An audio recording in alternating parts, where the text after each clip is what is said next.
Classes के द्वारा इस वीडियो क्लासेस में आप सभी बच्चों का मोस्ट वेलकम है।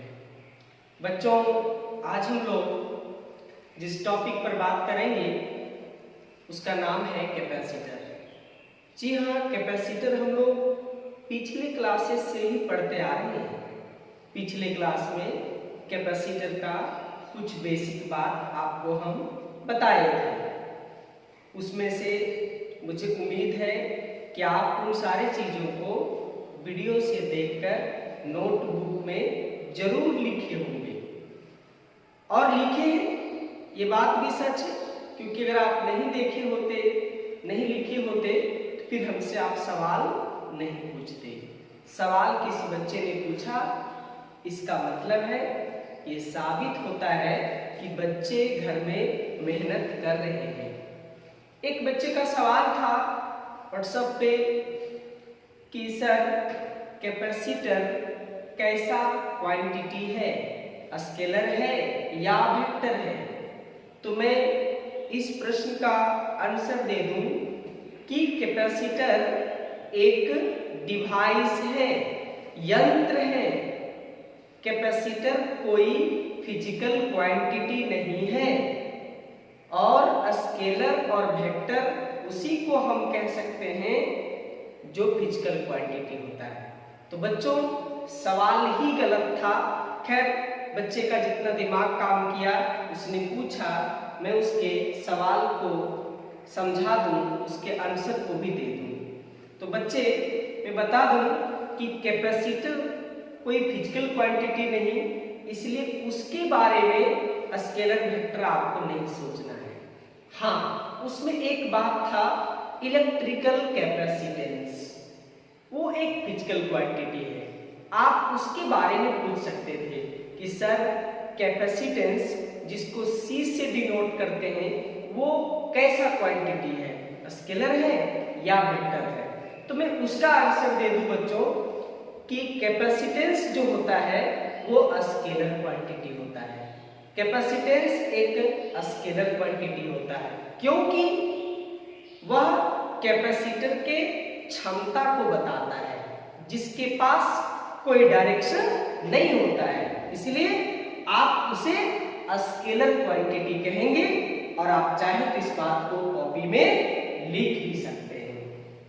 आज हम लोग कैपेसिटर से संबंधित ही कुछ बात करेंगे, उसी से आगे की कुछ कहानी सीखेंगे, नॉलेज को बढ़ाएंगे।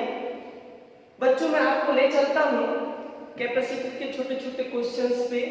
कैपेसिटर क्यों बना, कैपेसिटर क्यों बनाया गया, तो मैंने हेडिंग दे दिया बच्चों, पर्पस ऑफ कैपेसिटर।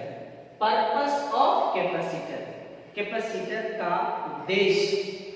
तो मैंने लिख भी दिया, the purpose of capacitor is to store electric charge और इलेक्ट्रिकल एनर्जी।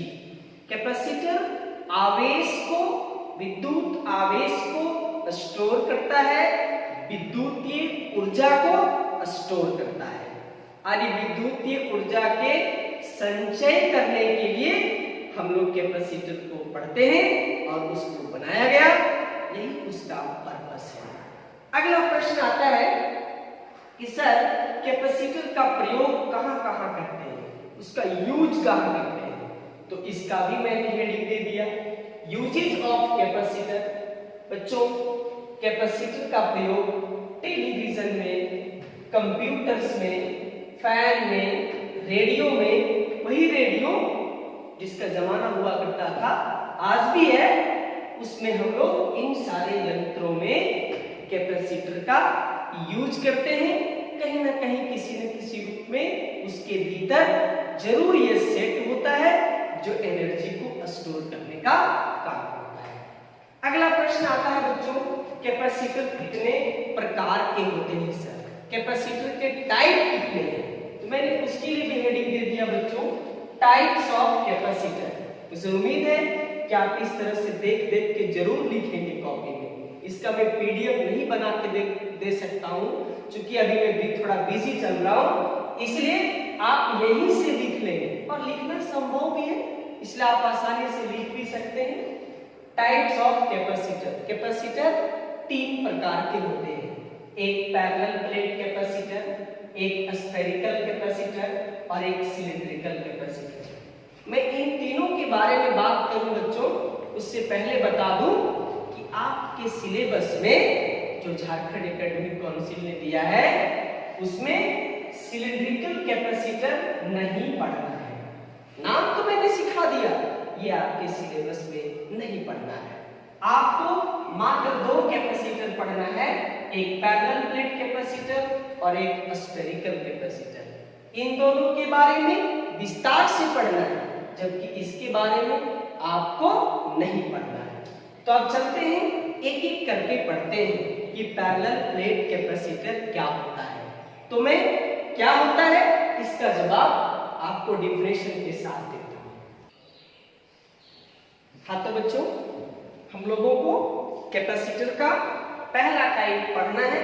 सबसे पहले फर्स्ट पढ़ेंगे, फिर हम सेकेंड पढ़ेंगे। फर्स्ट का हमने हेडिंग लगाया पैरेलल प्लेट कैपेसिटर। बहुत आराम से चलेंगे धीरे धीरे, जिससे आप लोग आसानी से समझ सके बातों को, और बातों को समझना ही सबसे इंपॉर्टेंट है। माइंड में बैठा लिए बस, एनफ है, सफिशिएंट है। आप जब चाहेंगे तब उसे लिख लेंगे। मैंने कहा बच्चों पैरेलल प्लेट कैपेसिटर किसे कहते हैं, क्या होता है, उसके बाद ही आगे की बात समझेंगे। तो मैंने कहा एक वैसा कैपेसिटर जिसके पास 2 प्लेट होगा,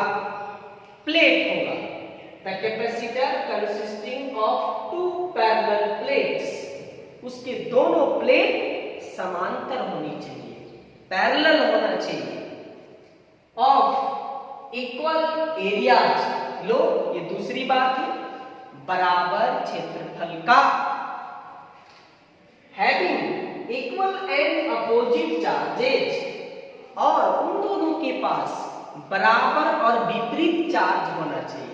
मतलब एक प्लेट के पास अगर प्लस चार्ज है तो दूसरे प्लेट के पास माइनस चार्ज होगा, बराबर होगा लेकिन अपोजिट चार्ज का होगा। Separated at a small distance, वो दोनों प्लेट एक दूसरे से छोटा डिस्टेंस पर स्थित होगा, इज कॉल्ड, उसे कहते हैं पैरेलल प्लेट कैपेसिटर। मैं इस बात को फिगर से समझाना चाहता हूं बच्चों। मैंने 2 प्लेट लिया, इस प्रकार से छापा, डिफिनेशन के अनुसार लिया, इस प्रकार से छापा, ये कंडक्टर है। एक प्रश्न बच्चा पूछा था कमेंट बॉक्स में कि सर कंडक्टर नहीं होता है, कुछ और होता है, गलत बता दिए। मैं उसका जवाब दे दूं, ये वो कंडक्टर है जो बाहर से इंसुलेटेड रहता है। मींस अगर इसके ऊपर तुम चार्ज दिए हो तो वो चार्ज बाहर नहीं जा सकता है, इसलिए कंडक्टर ही कहेंगे, लेकिन बाहर से लेमिनेटेड होगा, इंसुलेटेड होगा, ताकि उसका चार्ज इधर उधर जा ना सके। तो इस प्रकार से बच्चों 2 प्लेट होगा, ये रहा पहला प्लेट, ये रहा दूसरा प्लेट। इसका क्षेत्रफल A, इसका भी क्षेत्रफल A। क्यों? क्योंकि अभी मैंने आपको सिखाया कि दोनों का क्षेत्रफल बराबर होना चाहिए। दोनों के बीच का डिस्टेंस D, छोटा d मान लिए, और वो डिस्टेंस भी छोटा ही होता है। कहता है दोनों के पास बराबर और विपरीत चार्ज होगा, एक के ऊपर प्लस Q तो दूसरे के ऊपर माइनस Q होगा, इक्वल होगा लेकिन अपोजिट होगा। इस तरह से स्थित होगा, तो इस फिगर को हम कह सकते हैं पैरेलल प्लेट कैपेसिटर। इसमें अब आपके मन में सवाल उठेगा, सर ये सीढ़ी टाइप का क्या बना दिए? तो भाई ये तो हम लोगों का पुराना नॉलेज है, इसे आपको समझना चाहिए कि अगर इस प्लेट पर पॉजिटिव चार्ज है और इस प्लेट पर नेगेटिव चार्ज है तो बीच में इलेक्ट्रिक फील्ड तो होगा ही होगा। चार्ज हो और इलेक्ट्रिक फील्ड ना रहे, इलेक्ट्रिक पोटेंशियल ना रहे, ये तो कतई पॉसिबल नहीं है। चार्ज है तो निश्चित तौर पे वो होगा। और हम लोग पढ़े कि इलेक्ट्रिक फील्ड लाइंस जो होता है वो पॉजिटिव चार्ज से निकलकर नेगेटिव चार्ज में समाप्त होता है। तो वही मैंने दिखाया बच्चों कि पॉजिटिव चार्ज से निकला, इस प्रकार से पॉजिटिव चार्ज से निकला, नेगेटिव में समाप्त हो गया। पॉजिटिव चार्ज से निकला, नेगेटिव में समाप्त हो गया। पॉजिटिव से निकला, नेगेटिव में समाप्त हो गया। पॉजिटिव से निकला, नेगेटिव में समाप्त हो गया। ये जो आपको लाइंस दिख रहा होगा, ये लाइंस कोई सीढ़ी का लाइंस नहीं है, ये इलेक्ट्रिक फील्ड लाइंस है जो पॉजिटिव चार्ज से चलकर नेगेटिव चार्ज में समाप्त हो रहा है। इसका मतलब जो कैपेसिटर होगा उसके बीच में इलेक्ट्रिक फील्ड होगा, इलेक्ट्रिक पोटेंशियल भी होगा, तभी यहां पर विद्युतीय चार्ज स्टोर हो सकता है और कैपेसिटर का पर्पस पूरा हो सकता है। तो ये था पैरेलल प्लेट कैपेसिटर का डिफिनेशन। अब हम लोग इसके आगे सीखना है बच्चों कि अगर मेरे पास एक पैरेलल प्लेट कैपेसिटर है तो उसके पास चार्ज रखने की क्षमता कितनी होगी, तो उसको हम लोग कहते हैं capacitance of parallel plate capacitor, जिसकी चर्चा नेक्स्ट क्लास में नेक्स्ट टॉपिक में करेंगे। फिलहाल मैं एक बात अभी और रिपीट कर दूं, इसके परिभाषा को मैं फिर से समझा दूं, दोहरा दूं, ताकि नेक्स्ट क्लास में मुझे दोबारा परिभाषित करने की आवश्यकता ना पड़े। मैं बता दूं कि पैरेलल प्लेट कैपेसिटर एक वैसा कैपेसिटर होता है जिसके पास दो प्लेट होते हैं, दोनों का क्षेत्रफल बराबर होता है, दोनों के बीच का डिस्टेंस काफी छोटा होता है, दोनों का क्षेत्रफल बराबर होता है, दोनों के बीच का डिस्टेंस काफी छोटा होता है, और सबसे खास बात कि दोनों के पास इक्वल और अपोजिट चार्ज होता है। बोलोगे कि ऐसा ना रहा तो सर, तो ऐसा ना रहा तो उसको हम पैरेलल प्लेट कैपेसिटर नहीं कहेंगे। क्या कहेंगे ये मायने नहीं रखता, पैरेलल प्लेट कैपेसिटर नहीं कहेंगे। साथ ही साथ दोनों प्लेट में दिखा पा रहा हूं, इस तरह से आप देखें, इस हाथ को एक प्लेट समझे, इस हाथ को दूसरा प्लेट समझे, तो दोनों एक दूसरे के पैरेलल होना चाहिए, तभी उसको कहेंगे पैरेलल प्लेट कैपेसिटर।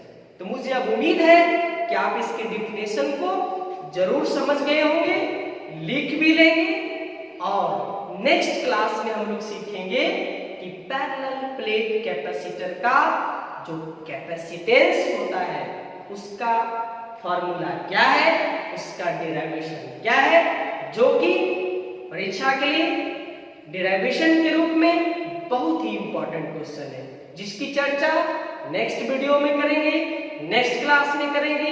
और मैं एक चीज और बता दूं बच्चों कि आप सभी लोग अपने अपने आईडी कार्ड अपने पास किसी माध्यम से किसी तरह से आ जाए, इसका भी ध्यान रखिएगा, क्योंकि अगर ये लॉकडाउन जारी रहा तो कुछ ही दिनों के बाद हम लोगों का जो पढ़ने का स्टाइल होगा वो थोड़ा सा हम चेंज करेंगे। That means online live classes जिसको कहते हैं, हम उसके तरफ बढ़ने की कोशिश करने जा रहे हैं। तो उसके लिए आपके पास आईडी कार्ड होना चाहिए, क्योंकि हम वैसे ही बच्चों को अपने लाइव क्लास में जोड़ेंगे जिनका पहले मेरे पास आईडी कार्ड से मिलान हो जाए, तभी उसको जोड़ेंगे। जो बाहर के स्टूडेंट हैं शायद उनके लिए थोड़ा सा कष्टदायक हो सकता है, लेकिन अभी चिंता की बात नहीं है, अभी ये चैप्टर चलेगा, ये चैप्टर पर कम से कम आपको चिंता की कोई बात नहीं है। अगर आप मेरे स्टूडेंट नहीं भी हैं तो भी आप पढ़िए, बिंदास पढ़िए, लेकिन इस चैप्टर के बाद अगर लॉकडाउन जारी रहा तो हम लोग पढ़ने के स्टाइल में थोड़ा परिवर्तन करेंगे। बाकी हम लोग अगले वीडियो में मिलते हैं बच्चों, धन्यवाद।